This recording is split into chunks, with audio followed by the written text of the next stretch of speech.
Modern Vampires of the City. What? Okay.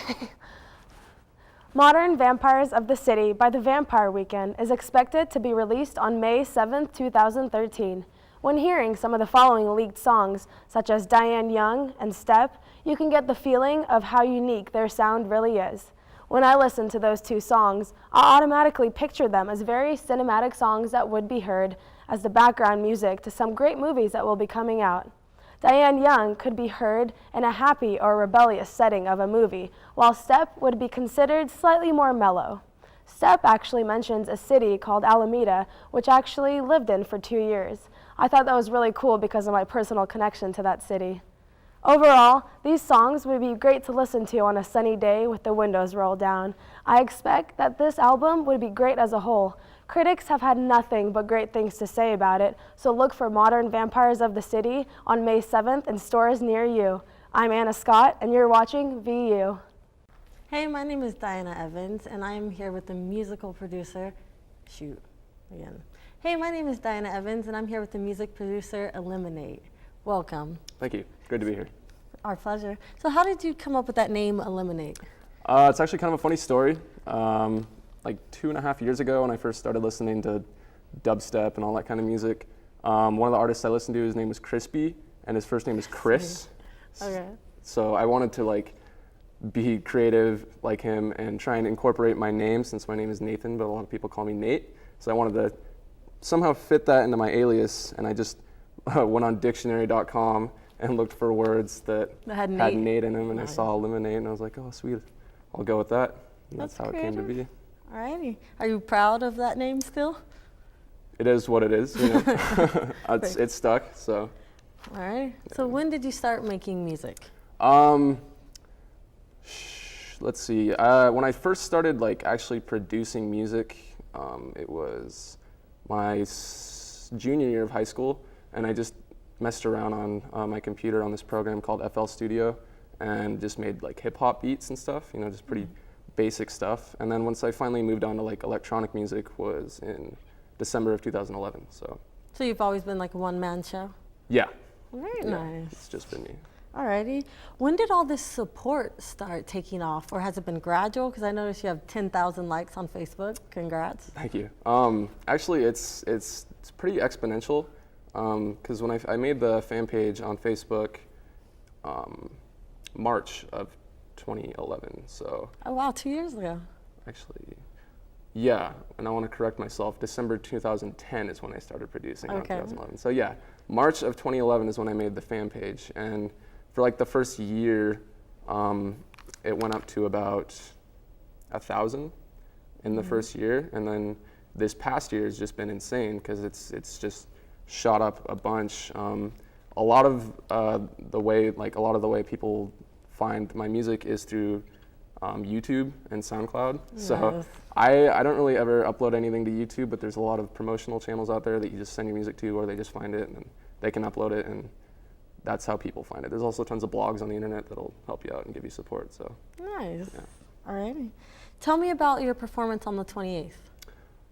That I'm flying out to Boone, North Carolina. Oh snap! Yeah. Is your flight being paid for? Yeah, that's. Oh. I mean, if anytime you get booked, it's everything. You know. Okay. You don't have to purchase your ticket or anything like that. No. But that I'm actually going out there this Wednesday. That's when I leave for a show at Appalachian State University. Okay. So I don't know. It's pretty excited. It should be fun, you know. Yeah. I've never been to the East Coast before, so I'm excited about that. Oh, nice. Yeah. It's wonderful. Yeah. Good food. Yeah. Get fat. Anyways.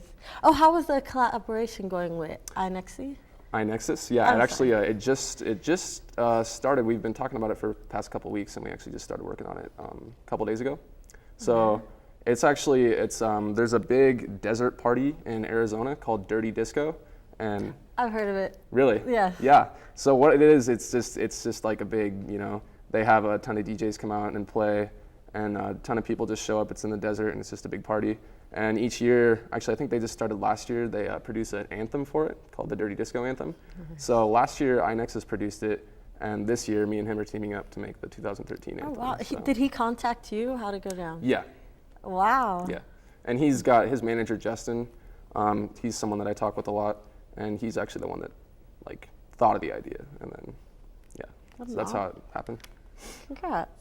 Oh, you mentioned, I saw the importance of remaining humble as Yeah. you blow up. Tell me about that. That is, I think it's really important because, never like overestimate yourself. I mean, don't think you're, like the best ever. Don't ever do that.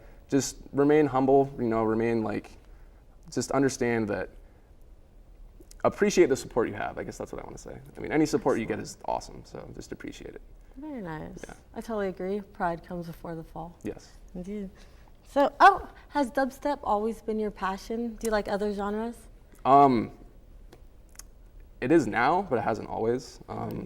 Because I didn't really even start listening to it until like mid 2010. So, yeah. So I mean, it's definitely not like a lifelong passion or anything, but it's definitely a passion now because I picked it up, and producing it started out as a hobby. It still is. I kind of wanted to say a hobby for me, but it's escalated to the point where it's definitely like a huge part of my life now. So I hope I don't affect your humility, but this is evident that it's pure talent. If you just pick this up and like, I like this music, and now you're making like excellent music. well, I've always just sort of had like a musical brain, I guess. Oh, yeah? I mean, I took piano lessons when I was like 8 years old, and I love playing the piano, even though I have no idea how to read music at all.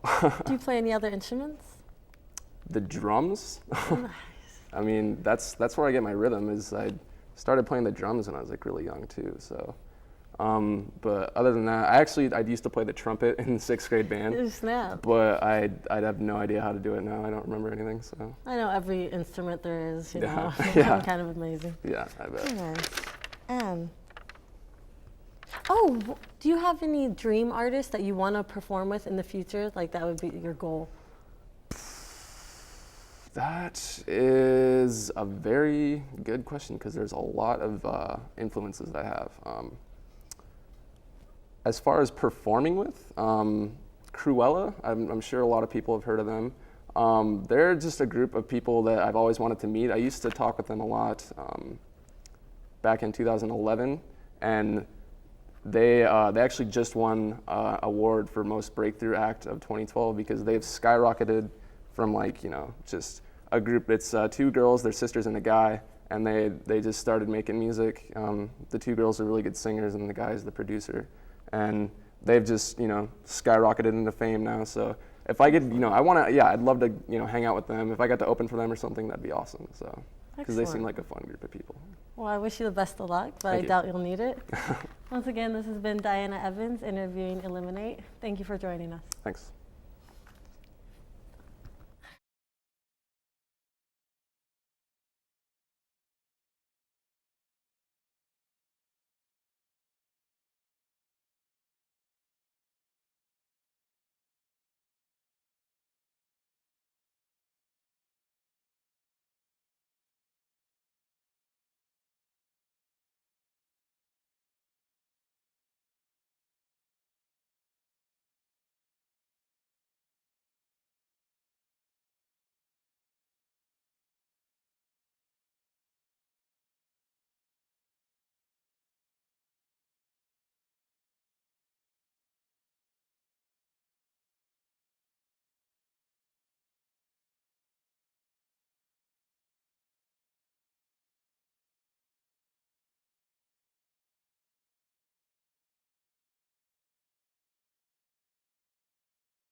We hope you enjoyed tonight's episode here on Cable 8. I'm Diana Evans, and thanks for watching Video Underground.